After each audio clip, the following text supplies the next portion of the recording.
गौरी आपल्या खोलीत लाल साडी आणि साज शृंगार करून तिच्या पतीची वाट बघत होती. आज तिच्या आनंदाला पारावार नव्हता. तिने मागच्या वर्षीच इंजिनिअरिंगचे शिक्षण पूर्ण केलं होतं आणि आज तिच्या ऑफिसमधल्या अमोल सोबत तिचं लग्न झालं होतं. अमोलच्या ओठांवर हलकं हसू होतं. त्याची मैत्रीण आज त्याची पत्नी म्हणून त्याच्या समोर उभी होती. किती भोळी होती गौरी. जर सुशीलाबाईंनी आपली मदत केली नसती तर आपली मुलगी सुद्धा बालिका वधू बनून आपल्या घरीच पडून राहिलेली असती. समजलं? गोपाल आणि माधुरी किशनगडमध्ये राहत असत. त्यांना 2 मुली आणि 1 मुलगा होता. गोपाल मजुरी करत असे. दिवसभर मेहनत करून मिळणाऱ्या कमाईवर त्याच्या मुलाचं पोट भरत होतं. सगळ्यात मोठी मुलगी गौरी 5वीत शिकत होती. गुडिया 2रीत आणि गुड्डू 2 वर्षांचा होता.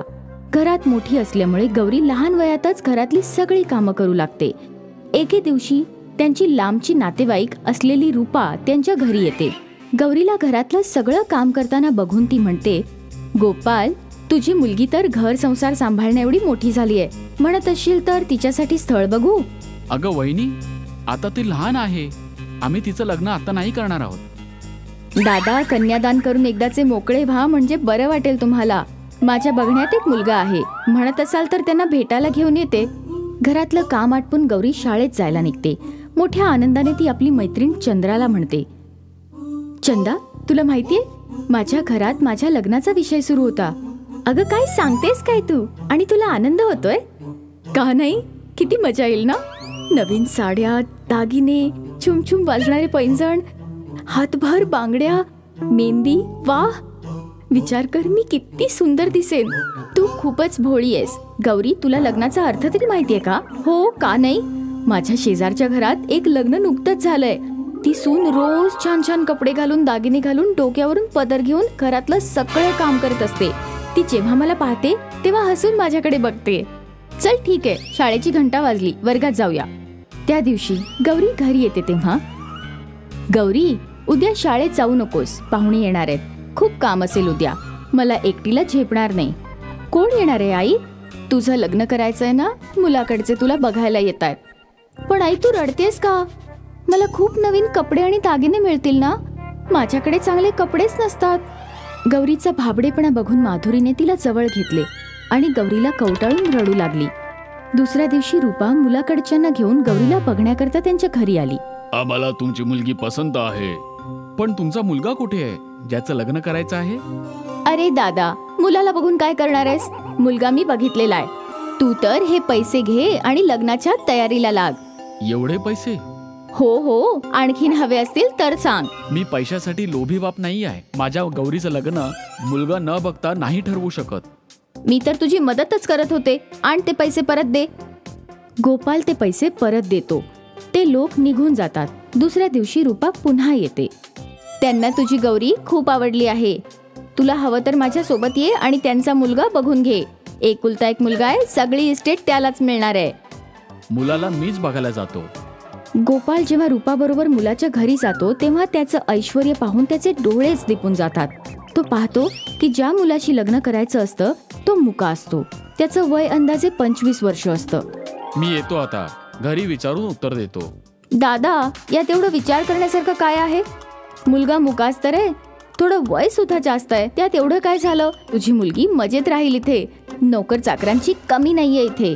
जरा नीट विचार कर, तुझी गरिबी सुद्धा दूर होऊन जाईल. माधुरीला विचारूनच मी निर्णय घेईन. एवढ्या मोठ्या घरात माझ्या मुलीचं लग्न होतंय तर गौरीचं तर भाग्यच उजळेल. पण वयामध्ये खूपच अंतर आहे. काहीच कळत नाही काय करावं. घरी येऊन गोपाळ माधुरीला सगळी हकीकत सांगतो. तुम्हाला योग्य वाटत असेल तर होकार देऊन टाका. तसंही इथे काय मोठं सुख देतोय आपण आपल्या मुलांना. कमीत कमी तिथे पोटभर जेवण आणि घालायला कपडे चांगले मिळतील. मुका असला म्हणून काय झालं? इतका सगळा पैसा अडका पुढे जाऊन त्यालाच तर मिळणार आहे. दुसऱ्या दिवशी गोपाळ होकार देतो. रूपा अतिशय आनंदाने त्यांच्या घरी येते आणि गोपाळला पैसे देऊन जाते. पुढच्या महिन्याचा मुहूर्त ठरतो. जेव्हा गौरी शाळेत जाते, ऐक चंदा, पुढच्या महिन्याच्या 21 तारखेला माझं लग्न आहे. तुला तुझ्या सगळ्या कुटुंबाला घेऊन यावं लागेल. हो, मी नक्की येईन. चंदा घरी जाते आणि सगळी गोष्ट आपल्या आई वडिलांना सांगते. चंदाची आई सुशीला ही एका समाजसेवी संस्थेशी संबंधित होती. गौरीचं लग्न? ती तर फक्त 11 वर्षांची आहे. बालविवाह करणं हा गुन्हा आहे. मला काहीतरी करायला हवं. दुसऱ्या दिवशी चंदा शाळेत गेल्यावर सुशीला गौरीच्या घरी येते. त्यांना बघून माधुरी म्हणते, नमस्कार, कुणाला भेटायचंय तुम्हाला? गौरीच्या आई वडिलांना भेटायला आले आहे मी. मीच आहे गौरीची आई. गौरीचे वडील येतीलच इतक्यात, तुम्ही बसा ना. सुशीला तिथल्या एका मोडक्या पलंगावर बसते. घराची अवस्था बघून तिला खूप वाईट वाटत असतं. एकूण परिस्थिती बघून त्यांच्या गरिबीची कल्पना येत असते. तेव्हा गोपाळ घरी येतो. त्याच्यासोबत रूपा सुद्धा असते. मी तुम्हालाच भेटायला आले आहे. बोला. मी असं ऐकलंय की तुम्ही तुमच्या मुलीचं लग्न लावून देत आहात. बालविवाह करणं हा कायद्याने गुन्हा आहे, माहितीये तुम्हाला? हो मॅडम, माहिती आम्हाला. पण काय करणार, आमच्या गरिबांकडे मुलांना देण्यासाठी काहीच सुख नाहीये. कमीत कमी पैशावाल्यांच्या घरी जाईल तर 2 वेळेला चांगलं जेवेल तरी.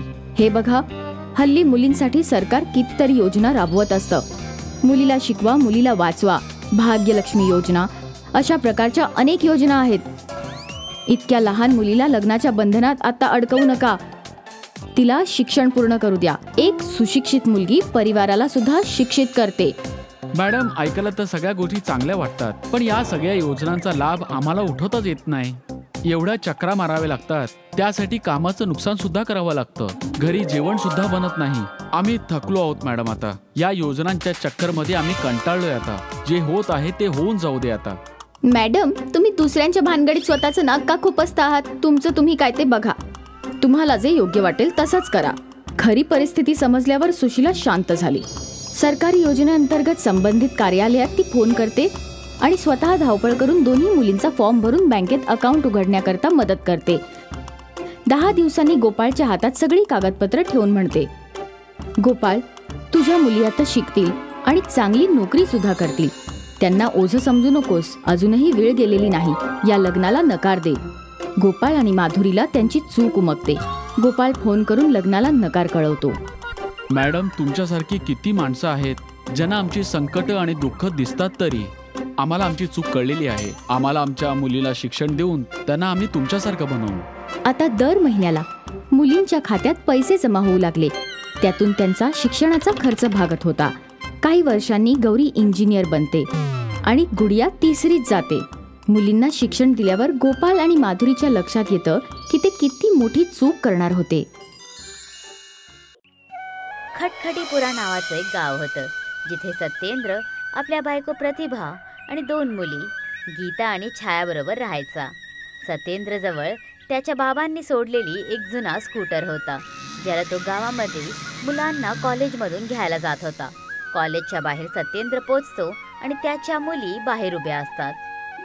बाबा, आता आम्ही मोठे झालो आहोत. आता आम्ही स्वतः घरी येऊ शकतो. तुम्हाला आम्हाला घेण्यासाठी यायची गरज नाहीये. हो बाबा, आता आम्ही कॉलेज जायला लागलो आहे. तुम्ही दोघं कितीही मोठे व्हा, माझ्यासाठी तुम्ही अजूनही लहान मुलासारखेच आहात. चला, बसा या स्कूटरवर. तुम्हा दोघांना घरी सोडतो. गीता आणि छाया स्कूटरवर बसतात आणि सत्येंद्र त्यांना घरी सोडतो आणि त्याची बायको प्रतिभा त्याला बाहेर टिफिन द्यायला येते. हे घ्या तुमचं टिफिन. आणि मुलं सांगत होते की तुमची स्कूटर खूप आवाज करत आहे. कसं जाणार तुम्ही दररोज शहर, ह्या पावसाळ्याच्या मौसममध्ये ही खटारा घेऊन? अरे, जेव्हा बघेल तेव्हा काही ना काही अपशकुनी स्कूटर बद्दल बोलतच राहतेस. ही स्कूटर वडिलांनी दिलेली आहे. ही मला शहरामध्ये घेऊन पण जाईल आणि घेऊन वापस पण येईल. चल, मी निघत आहे. सत्येंद्र शहरकडे निघतो आणि थोड्या वेळानंतरच एक न थांबणारा पावसाळा सुरू होतो. शहरच्या रस्त्यांवर पाणी जमा व्हायला लागते आणि लोकांच्या गाड्या रस्त्यामध्येच खराब होऊ लागतात. काही दिवसांपर्यंत सत्येंद्र घरी येत नाही. 3 दिवसानंतर जेव्हा सत्येंद्र घरी येतो, कुठे होता 3 दिवसापासून? आणि स्कूटर कुठे आहे तुमची? तुम्हाला माहित पण आहे मुलं आणि मी किती काळजीत पडलो होतो. आता काय सांगू भाग्यवान, पावसाच्या कारणामुळे सगळ्या शहरांचे रस्ते पाण्याने भरले होते, ज्याच्यामुळे मी रस्त्यामध्येच फसून गेलो होतो आणि माझा स्कूटर पण खराब झाला. आणि पावसामुळे सगळ्या ट्रेनला सुद्धा रद्द करून टाकलं. माझी स्कूटर पूर्णपणे खराब झाली आहे, ज्याच्यामुळे मला शहरामध्येच त्या स्कूटरला सोडावं लागलं. काही हरकत नाही, हे सगळं तर होतच राहतं. आता प्रकृतीच्या खिलाफ कोण जाऊ शकतं? सत्येंद्र आणि प्रतिभाचं बोलणं गीता ऐकते आणि आपल्या बहिणीला घेऊन जंगलाकडे निघून जाते. दीदी, तू मला इथे का घेऊन आली आहेस? बाबांचा स्कूटर खराब झाला आहे आणि त्यांचं काम शहरमध्ये पडतं. पावसामुळे शहरचे रस्ते आणि ट्रेन दोन्हीही बंद झाले आहेत. आपल्याला बाबांसाठी नवीन स्कूटर घ्यावं लागेल. पण आपण ते स्कूटर घ्यायचं कसं?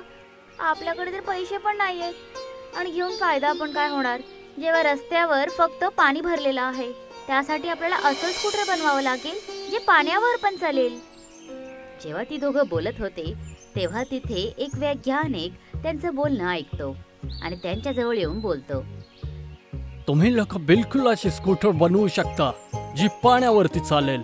अहो, पण तुम्ही कोण? मी भविष्यामधून आलोय बेटा. आता मी तुम्हाला ही स्कूटर कशी चालवायची आहे ते सांगतो. वैज्ञानिक त्यांना 2 कॅप्सूल आणि एक पर्ची देतो. ह्या 2 कॅप्सूल मी भविष्यामधून आणल्यात. याला खाऊन तुम्ही बुद्धिमान होऊन जाताल. आणि ह्या चिठ्ठीमध्ये पाण्यामध्ये कशी चालणारी स्कूटर आहे याचं सगळं लिहिलेलं आहे. लक्ष देऊन बनवा. जेव्हा तुम्ही याचा वापर करेल त्याचं गुरुत्वाकर्षण जर कमी जास्त झालं तर गडबड होऊ शकते. हो, आम्ही लक्षात ठेवील. तुमचं खूप खूप आभार. चला मुलांनो, मी चाललो. माझ्या स्वतःच्या वेळेमध्ये जायचा वेळ झालेली आहे. वैज्ञानिक तिथून निघून जातो.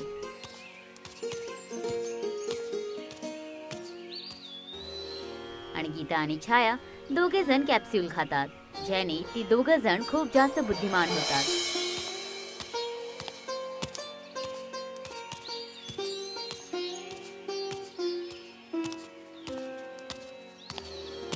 दीदी, आपण हा स्कूटर बनवत तर आहोत, पण आपल्याकडे ह्या स्कूटरला पूर्ण बनवण्यासाठी पैसे नाही आहेत. तेव्हा तिथे त्यांचे बाबा सत्येंद्र येतात. तुम्ही दोघं काम नका थांबू. जेवढे पैसे लागतील मी देईन. आणि हे जर काम सफल झालं आपलं तर सगळ्यांचे त्रास मिटून जातील. गीता आणि छाया पूर्ण मेहनतीने स्कूटर बनवायला सुरू करतात.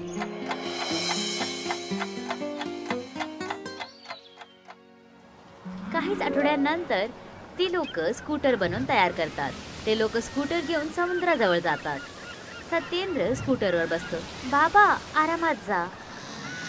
सत्येंद्र स्कूटर सुरू करतो आणि हळूहळू जमिनीवरून समुद्रावर घेऊन जातो. स्कूटर अजिबात पाण्यात नाही बुडत, जसं जमिनीवर चालत आहे. चालू झाली. समुद्रामध्ये ही स्कूटर चालू झाली. वा छाया, आपला स्कूटर तर पाण्यावर चालायला लागला. हो दीदी, आपला स्कूटर पाण्यावर चालायला लागला. शहरमध्ये पाऊस होत होता. रस्त्यांमध्ये आता पण पाणी भरलेलं होतं आणि सत्येंद्र आपली स्कूटर पाण्यावर चालवून घेऊन जात होता. हे सगळं बघून गावची लोक त्या स्कूटरला विकत घेण्यासाठी आले.